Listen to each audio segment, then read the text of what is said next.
Alright, first up today, I've just got a quick little tutorial on how to show you how to set up your Git project. You'll see, we have to add an SSH key to our profile. To do that, we need to download and install Putty.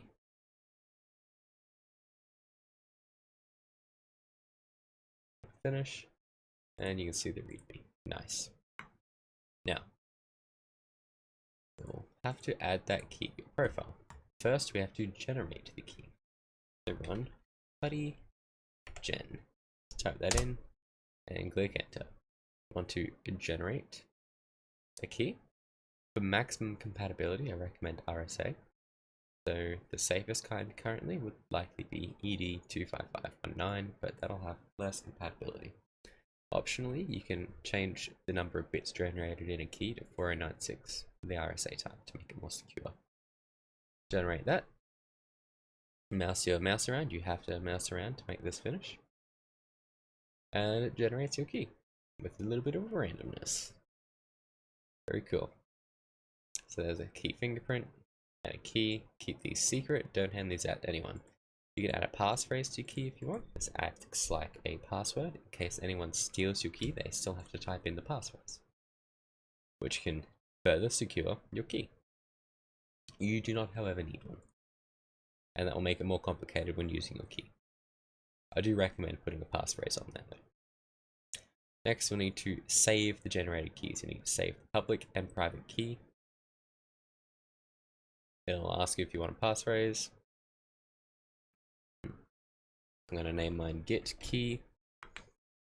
And you know it's a private key because it's a PPK. I'll just add the date on here so I know which one it is. Boom, boom. That's that one. The next, save the public key. Well, I probably shouldn't save these in the same spot, but you know. We'll get to that another day. You're going to want to copy and paste what appears in this box here into GitLab. To do that, boom, boom. Add key. And voila, you have a key. We refresh this page. That should stop complaining. Awesome. Now, to actually connect to this, we're going to have to install another program called Sourcetree. Now, the only problem with Sourcetree is when you install it, you got to connect it to a Bitbucket first, which is kind of annoying. So we'll just do that real quick. Nice. Now we're logged in. Alright, then hit next.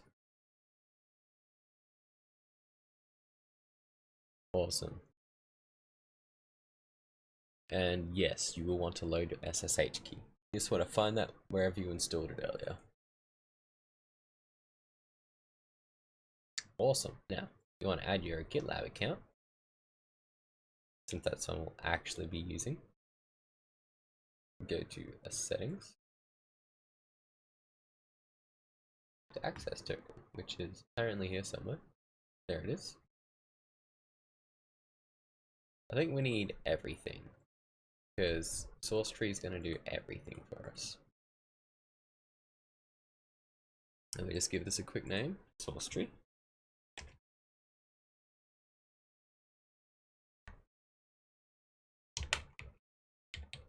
And a date. So I know what it is. Don't put an expire on there. You probably want to use this forever. And create personal access token. Let me go back into Sourcetree, refresh, and copy and paste your token into the password spot.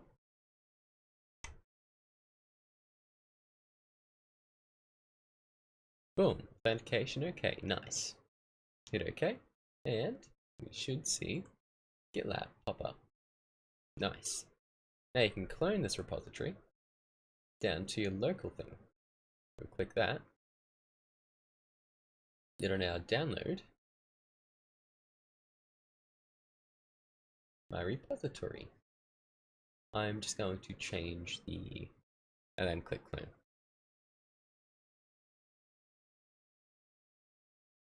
That looks a bit better. Nice. Now we have the GitLab set up. We can see who authored the change and the commit number, stuff like that. Next, now say we want to actually make a change on here, well, we can do that. Go into this file, we can go edit. Ooh, look at that. It's letting us edit. Now let's quickly just go made this change on the GitLab website. Commit changes.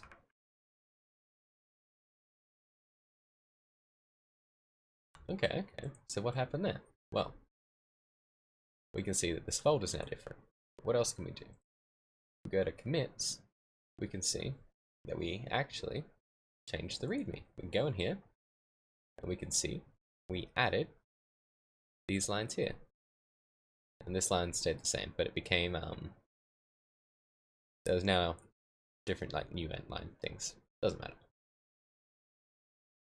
And there's numbers as well attached to this.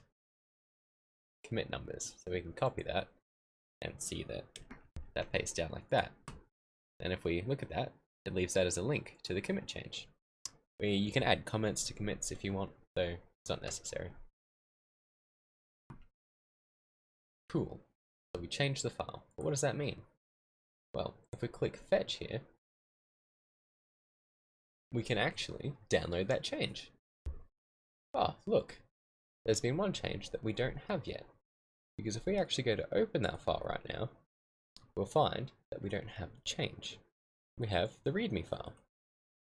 We just open that with a notepad or something. We can see it's not the same as on the website. We're missing some lines. What do? We'll pull that change down.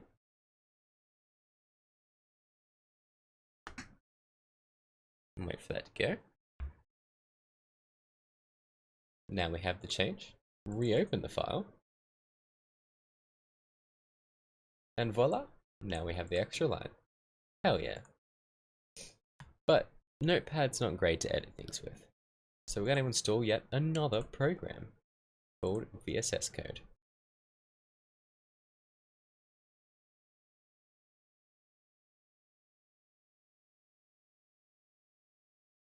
Nice. Now we have this. Now if we click add workspace folder, we can add our Git repository as a workspace, which is a great idea. Because then you can save a workspace wherever you want. I'd recommend making a folder for that. So I'm just going to call one VSS workspaces and call this my test workspace. And now I can just open this workspace up whenever I want. I'd also recommend installing some extensions as well. This one, you can search for extensions. So there's one called GitLens. Super useful. You install this and help you see the changes in Git stuff.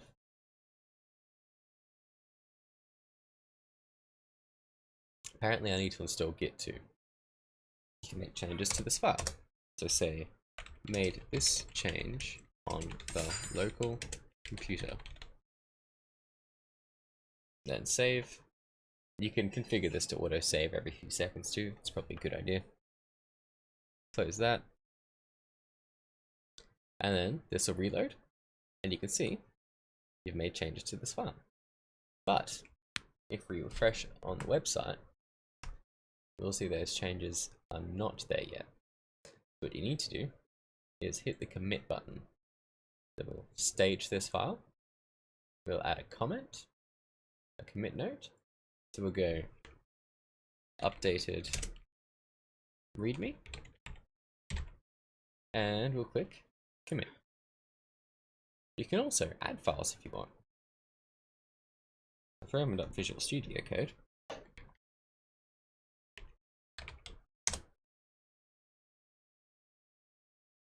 we can right click down here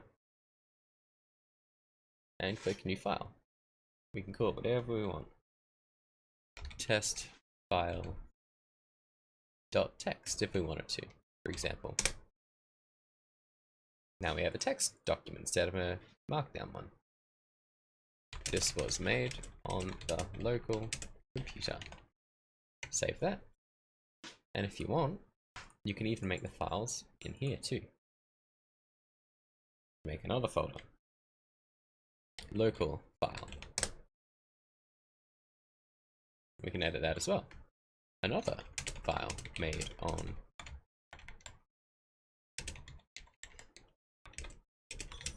local computer.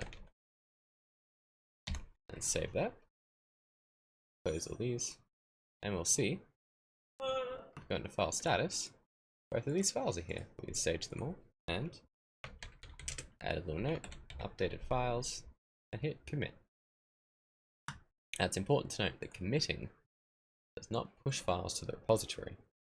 If we reload this, we can still see none of these changes have taken effect. To do that, we need to click push.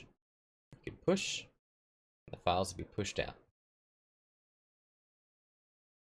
Nice. Now, they are up on the remote.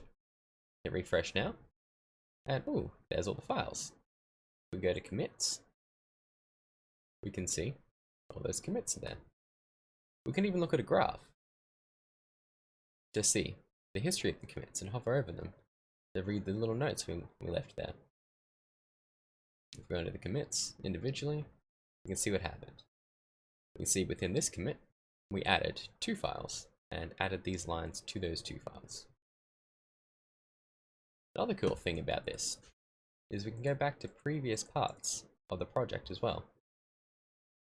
Yep, if we go back and click checkout, we can actually go back and our folder will update and we'll no longer have visibility of these files on here. But what we will see, if we open up Visual Studio Code again, is in our workspace, we are actually back at the first version of that file, even though the current version is different. So you can go back and see previous versions of your files if you need to for any reason. And to go back to the current one, we just check that out again. And now you checked back out on the current spot. And this file is already updated over here, back to the new current one. Super cool. The next useful thing to know would be creating a branch. So if you want to, you can make a new branch. You can do this either in Sourcetree or on the website. And we'll just name this, or something. We want something memorable. We'll come up with a better naming scheme later. And you can choose what branch you create your branch from as well. And you can do a branch name, or a tag, or a commit. So that commit number we copied earlier, you could use as well to copy one from. But we're just going to go master. So that'll go the latest update on the master branch. What this has done is given us 2 branches to swap between. If we fetch back down here as well, we can fetch our branches.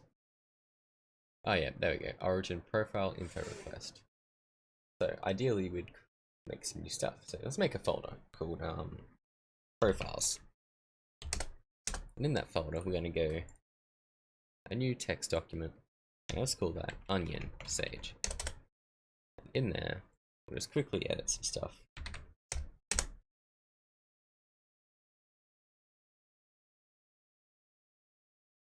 Let's say status sage currency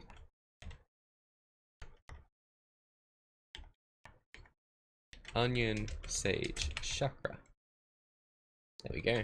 Made some basic info about the onion sage. Awesome. And what can we do with that? Well, should be able to push that, or we'll be able to commit and push that. Stage that. Updated files. You can always give more information than that too. And we'll click commit. We'll click push. But which branch are we going to push to? Well, we can choose to push that to the profile info request. So we push that. We should now have that branching off. There we go. So if we check out the profile info request, We can see now there's a profiles folder. Awesome. And that's got the onion-sage text in it. Go in there and read that, and see some info. Next cool thing we can do is create a merge request. So now this is how you'd submit quests. So we might go, you know, we want to request profile info into master. You made some quests or something, and you want to go, well, done profiles. I've made some profiles. Contains info about onion sage. What are we going to do with that? We want the source branch to be deleted when the merge request is accepted. That's what we want. We can have a look at what the commits and changes are, so we can see how many commits were in this branch, what changes are made in those commits, and all that cool information. That should be good. And we'll click the submit merge request button. Now, go to the repository or project overview. We can see up here it would light up for me if you'd submitted one of these. And go, okay, well, what merge request do we have? We have. Oh, that didn't work.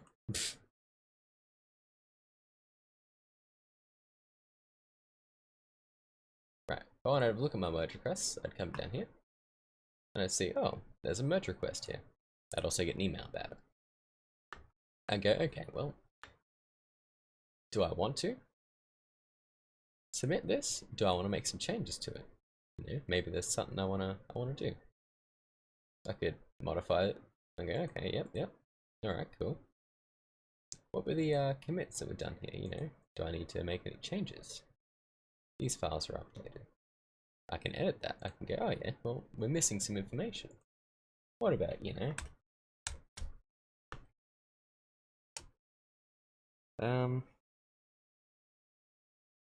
Empire name. Oh wow, that was too many.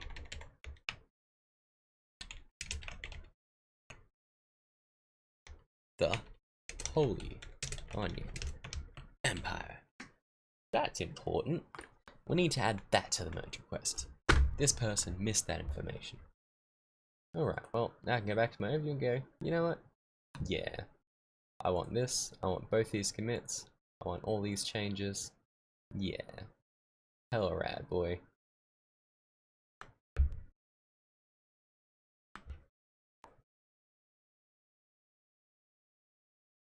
There we go, and we merged it. If we go back to Sourcetree, fetch from all remotes. We'll see. We can now pull down some more changes. Alright, I'll pull them down.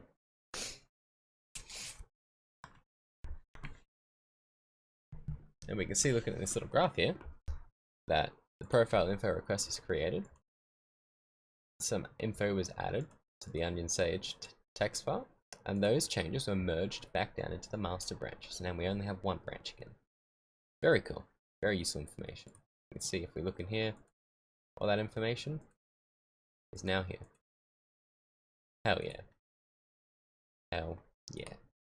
Next up, we want to download Git and direct Visual Studio Code to its install location to make sure that we can use Git features within Visual Studio Code to better empower our usage. So we're going to click download Git, open that. We'll just go to downloads, Windows.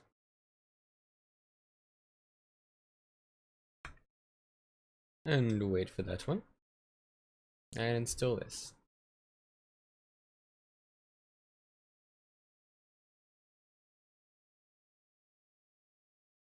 I want to change Git's default editor to Visual Studio Code, which is what we installed earlier.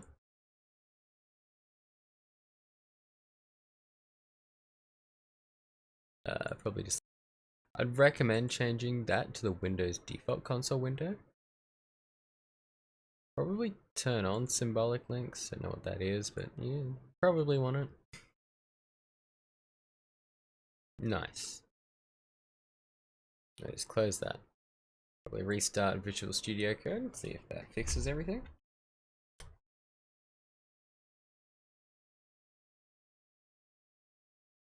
Ooh, it's doing things. It's doing things. See if it's working. Ah, nice. So you can see, I edited this 2 hours ago. You can see the commits and all that awesome information. Now we want to install a few more extensions. So GitLens is awesome. There's also gitignore, another great one. I'll click on install that. I'd also recommend indent-rainbow. There we go. This makes, so all these extensions are just to make editing these files a bit easier. They'll be especially useful for editing the mod pack. And I have just accidentally made that full screen. There we go, that's better. Oh, still need Markdown All in one. So Git will actually recommend, Visual Studio Code will actually recommend extensions for you as well as you edit files. Markdown Preview Mermaid.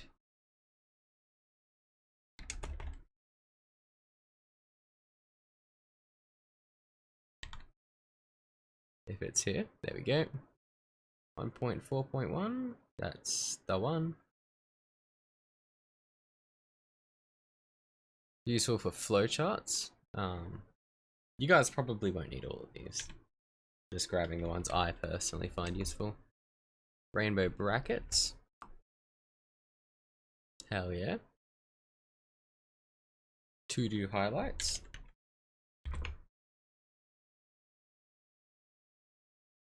Is that it? Yep, that's it. VSS Code icons. Oh, got the backspace it there. There we go, pops up the top. You can tell a lot of the extensions I have are popular ones as well. XML tools, let's see. Maybe. Oh no, I keep hitting the wrong buttons. Oh, we won't worry about XML tools then. And zslint. Now this is for ZenScript, which is the thing that lets us have custom recipes and stuff on the server, on the mod pack. Very useful.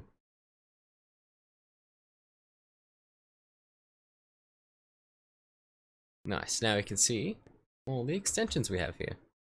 I'm still installing one at the moment, but that's all good, that's all good.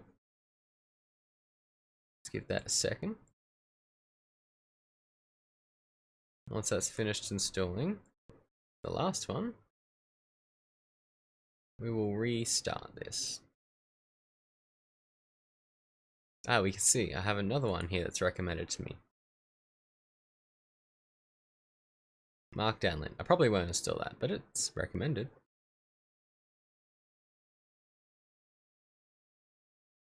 Nice, alright. Is that all done? I think that's all done.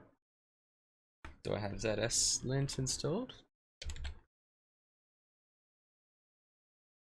It is, nice, awesome. Just gonna quickly restart Visual Studio Code. Bring it back up.